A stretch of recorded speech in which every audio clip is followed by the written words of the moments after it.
like that part. እሺም አሻም ታዝቦሻል ወዲያ ያስፈልገኛል ነው የምትይው። ነቅላ ወጣች።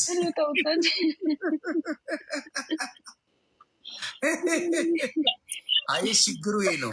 ምንድን ነው አሁን የእሷ እንግዲህ ፍንዳታ ነው የምትመስለኝ ሳስበው 21 22 ምናምን ቢሆናል። ስለዚህ ቆም ብሎ የሚቀድመውን ማስተዋል ያስፈልጋል። ስሜትን መቆጣጠር መቻል አለበት።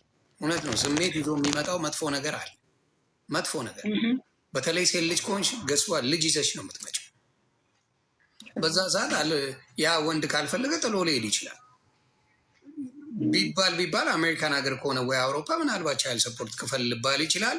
ወንዱ ደግሞ ተንከሲስ ነው። በዛ እድሜው እኔ ስራ አቁም ያለው ይላል። አንደር ቴብል እየሰራ ምንም አይከፍልሽ። ፈልጎት የመጣ ነገር አይደለም። ስለዚህ ተፈላልገሽ ሲሆን ነው። ስለዚህ ሞር ፎከስ ማድረግ ያለብሽ ሴት ልጅ አንቺ ላይ ለህይወትሽ የሚጠቅመውን ስሜትም በትንሹ ገድቦ ስራ ላይ ማዋል ያስፈልጋል። ምክንያቱም ብዙ ኃላፊነቱ የሚጫነው ሴት ልጅ ላይ ስለሆነ በተለይ ልጆች ሲመጡ ኃላፊነት ሞር በጣም ያለው ሴት ጋር ስለሆነ ሴቶች እጅግ ጥንቃቄ ያስፈልጋቸዋል። ጥንቃቄ መስት የፈለገ ስሜት ይኖራል አይኖርም በጭራሽ አይወጣም። ግን ጥንቃቄ በጣም ያስፈልጋል። እምለው ቋንቋ ዕብራይስጥኛ ስለሆነ ይገባቸዋል ብዬ በጥንቃቄ ተንቀሳቀሱ ማለት ግድ ይላል። መስት ነው። ልክ ስታገቢ ፍሪ የሆነሽ የፈለግሽውን ማድረግ ያለብሽ እንጂ ከማግባትሽ በፊት ምንም አይነት ያለ ጥንቃቄ አትንቀሳቀሽ። በጥንቃቄ አግብተሽ ምን ብለሽ ከሆነ ከዛ ከፈለግሽ መሆን ትችላለሽ። ከዛ በፊት ግን ማለት አለብሽ በጥንቃቄ ስሜትሽን መወጣት። ስለዚህ ደሷ ነገር ይሁን ያስበኳል 30 ዓመት የሚበልጣቱን ጋር ሄዳ አንዳንድ እኮ አለ እድሜው ትልቅ ሆኖ ጭንቅላቱ የማያድግ ሰው ማለት ነው። ኦፍኮርስ እሱን ነው የምልሽ እኮ አሁን እንዴት ሊግባቡቻል? እሺ ምን ሊሆንልሽ ምናምን ይላል። ምክንያቱም በ30 ዓመት የሚበልጣትን እንቦቃቅላ አግኝቶ ነው እንዴ ይሄ ሼባ እድል ብሎ ነው የሚያኖራል። እንቁላል ነው ይንቀባቀባል። ቀላ እንዲ ያገኘውን ያውቃል እኮ እንቁላል ነው ያገኘው እያለ ነው የምትኖራት። ተቀልዳ እኔ ግን I just don't understand የሆነ like እንዴት አይነት ሜንታሊቲ ቢኖራቸው ነው like በዛ ደረጃ 30 ዓመት የሚበልጧትን ሴት ወርደው እንዴት አክት ራሱ ሮማንቲክ አክት ለምን ሲያደርግ እንኳን ሼም አይዘው። ለምን መሰለሽ እነዚህ ሰዎች ብዙ ጊዜ ወጣት እያሉ ከኩዮቻቸው ጋር ሻይ ቡና ብለው አያውቁ። እነዚህ ወንዶች በኩዮቻቸው አሁን እኔ ግንብ ጥብስ ምናምን በልቼ ነው ያደግኩት። ገብቶሻል? ሴት ልጅን ጀንጅነን ምናምን ሻይ ቡና ብለን ምናምን አድርገናል። ስለዚህ በእድሜ ያለ ነገር ይጥመናል። በጣም ደስ ብሎች ነው እንጂ የምታረግ። እነዚህ ሰዎች ግን ምን ያደርጋሉ? ቸክለው ወይ ትምህርታቸውን ሲማሩ ነበረ ወይ ስራ ሲጠገረሩ ነበረ። ቀና ሲሉ ጸጉራቸውም ምናቸውም እድሜያቸውም አመልጧቸው ቦርጫቸውም ላይ ደርሶ ቤት ሰርተው ምን ብለው በቃ ምንም ነገር የላቸው። ከዛ ኢትዮጵያ ሄጄ አንድ ፍሬ ልጅ ላምጥ፣ አሁን ደግሞ 2 አስወልድ ይባላል። አሁን ደግሞ 2 ነው፣ በፊት 1 ነበር። ታስረግዝ ይባላል። አሁን 2 አስወልድ ተጀምረዋል።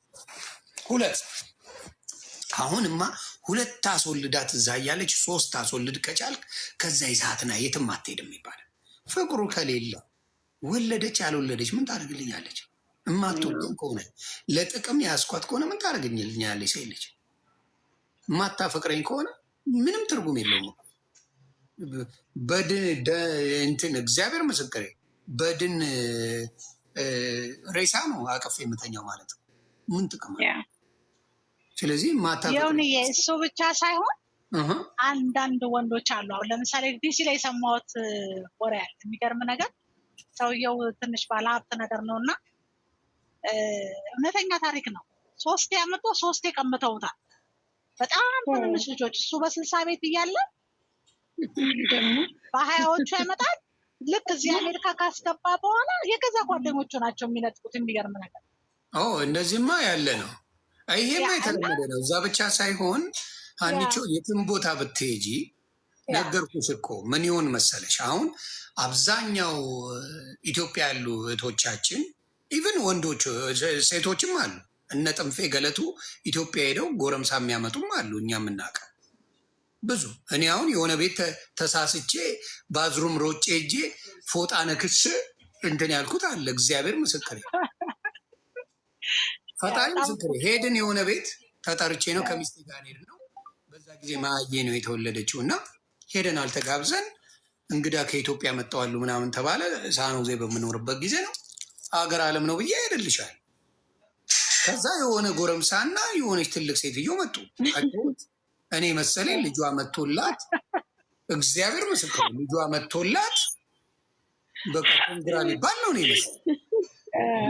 ከዛ በኋላ ሰላም ብለን ምናምን ስንቀመጥ ከዛ ቤቢዬ እንዲያርግ ትላለች። ጆ ባዝሩም ሄድኩ። ምክንያቱም ሴትዮዋ እግዚአብሔር ምስክሬ ነው ልጅ አላት። ልጅ አለች፣ ልጇም ልጅ አለች። ልጁ የ26 27 ዓመት ልጅ እና አስቢው እንግዲህ ከአያቱ ጋር ነው እንግዲህ ፉን የሚለው ይሄ ልጅ። ስለዚህ በወንድ ብቻ ሳይሆን በሴቶችም አለ። ላይፋቸውን ጨርሰዋል። አንዳንዴ አይቆዩላቸውም እኮ ይሆን አይቆዩላቸው። በታም ለኝ ሴቶች ልጁን አሁን በየቅምጥማ ቤት ጎትተው ይዛው ነው የምትመጣው እንደ ሕፃን ልጅ። እግዚአብሔር ምስክር እብዶ ነው። በእድሜ የተጫወትሽብኝ በእድሜ እንዲያደርግ አገር ቤት ሄዳ ልታገባ የነበረው ሰውዬ እውነቱን ልንገራቸው፣ እግዚአብሔር ምስክር ሄዳ ልታገባ የነበረው በእድሜ ያለ ሽማግሌ። ከዛ ባር ላይ እያሉ ሻይ ቡና እያሉ እንዳለ እየቀመቀሙ እሷም ከእጮኛው ጋር ሆና ማለት ነው። ይሄን ልጅ ባር ላይ ቁጭ ብሎ ሲቀመቅምና ዞር እያለ ሳያት ይታያሉ። ሰውየው ባዝሩም ሊታጠብ ሲሄድ ነው ስልክ የተለዋወጡት። ከዛ ታገባለች የተባለውን ጠላ ይህን ፈልፈላ ይዛ መጣች። በሴቶችም አለ፣ በወንድ ብቻ ሳይሆን አሜሪካን ሀገር፣ አውሮፓ ግን ብዙ መስማም ወንዶች ናቸው ያመጣሉ እኮ ብታያቸው። የ7 ዓመቱ የ20 ዓመት ይዞ ይመጣል። ግን አልበረከተለትም። ለነገሩ ግን 1 6 ወር ካጫወተም ተመስገን ነው።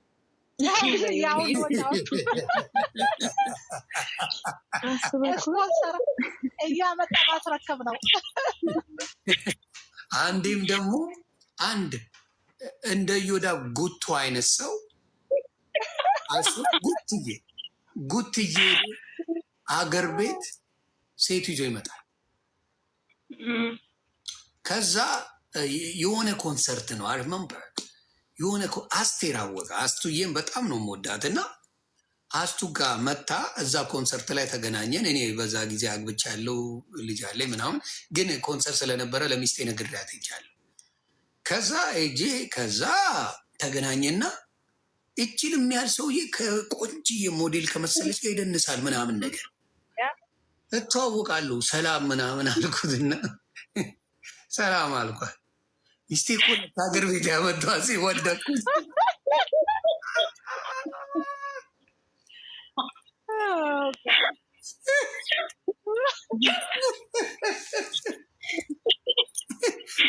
እንደዚህ ናት እሷ። እሱ እዚህ ጋር ነው ያለው። አብሮ ይደንሳሉ፣ ወገቧን ይይዛል ምናምን ይርበጠመጣል። ብቻ ከዛ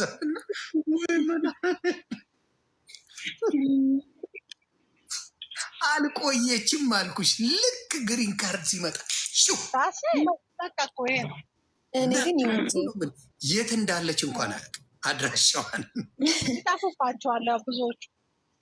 እና ምንድን ነው የራስን ነገር በራስ ካልሆነ፣ እኔ በእውነት ነው የምለው ለወንዶች በተለይ 50 ዓመት ሲሆነ እንደኔ ከ45 ካለፍ ጂም መስት ነው። አባቴ ልንገር፣ በእውነት ፊዚካልህን ጠብቅ። ቦርጭን ቀፍጥተ የምትወድ ሴት የለች። በአናት ተጠቀል ሙት አለስ ጎልድ ጋር ካልሆነች በስተቀር ሙት ነው የምልህ። ራስን ፊዚካልን ጠብቅ፣ ጸዳበል። የሚወዱ ሴቶች አሉ እመነኝ።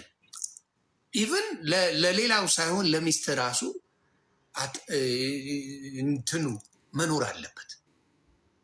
ለሚስት ስትል ሌላውን ቶ ሌላው አይውደድ ምን አይበል። ለሚስት ለልጆች ስትል ትምህርት ቤት አሁን ልጆቼን ስወስድ እኔ እግዚአብሔር ምስክሬ ከሌላው በሙሉ ያንግ የምመስለው እኔ እመብርሃን ምስክር በሙሉ ከአማንዬ አባታቸው እናታቸው ፒክ የሚያደርጓቸው አለዋል ሻዩን ጻዳ ማዳመጫ የለኝ ደስ ብሎት ነው ሮጦ ቅፍ ያለ አስተማሪዋ በክብሮ ነው የምታወራኝ። ስለዚህ የራስ የሆነ ጸዳ ያለ ነገር መኖር አለበት መስጠት ለሚስትህም ለቤተሰብም ስትል ወንድ ልጅ ዩ ሃቭ ቱ በጣም ራስን መጠበቅ መቻል አለ።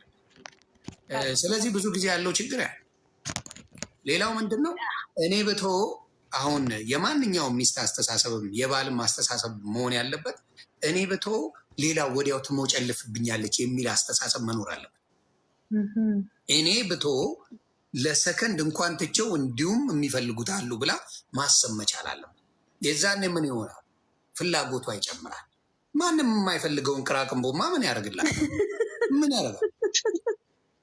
የቤት እንደ ጉልቻ የምታስቀምጠው ዱቄት 2 ወር 3 ወር ጥላው ብትሄድ ማንም አይነካውን ብላ የምታስብ ያደራ ዕቃ ከሆንክ በአናት ተተከል አትፈለግ ሴቷም እንደ ስለዚህ አንድ ታሪክ አለ የማውቀው የሆነ እንደ ኢዮዳብ ያለ ሰውዬ ነው እና የሆነ ታሪክ ነው። ባልና ሚስቶች ናቸው እና የሚገርም ነገር በቃ እኔ ልፋታ ነው ምናምን ብላ ሽማግሌዎች ሰበስባለች ማለት ነው።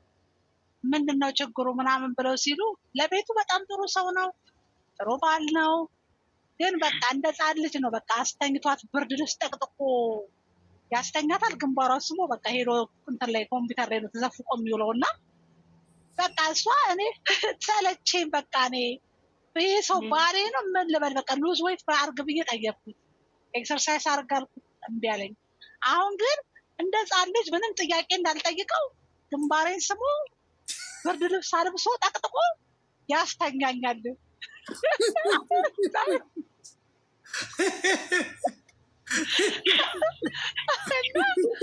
በቃ እስቲ ሰዎቹ ስላልገባቸው በቃ እህቱ ልጁ አደረገኝ። እኔ አልፈልግም በቃ ሰለቸኝ።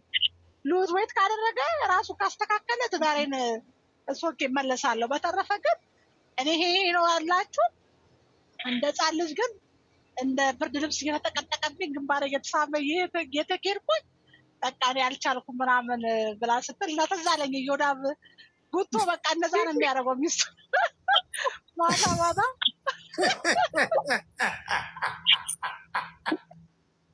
እኔ ቤቱ ሙሉ ጂም ኖሮት ቦርጫም በህይወት ያየሁት እሱም ብቻ ነው። እኔ ቤቱ እኮ ጂም አለው፣ ብረት አለ፣ ሁሉ ነገር ኖሮ ድባቢት አያፈረዳውም እኮ እኔ አስቀኝ በስመ አብ። እና ለማንም የምመክረው እኔ እንደ ወንድም የምመክረው ምንድን ነው ሁልጊዜ ራስን መጠበቅ። አንቺ ራስሽን ከጣልሽ ማንም አይፈልግሽም። አራት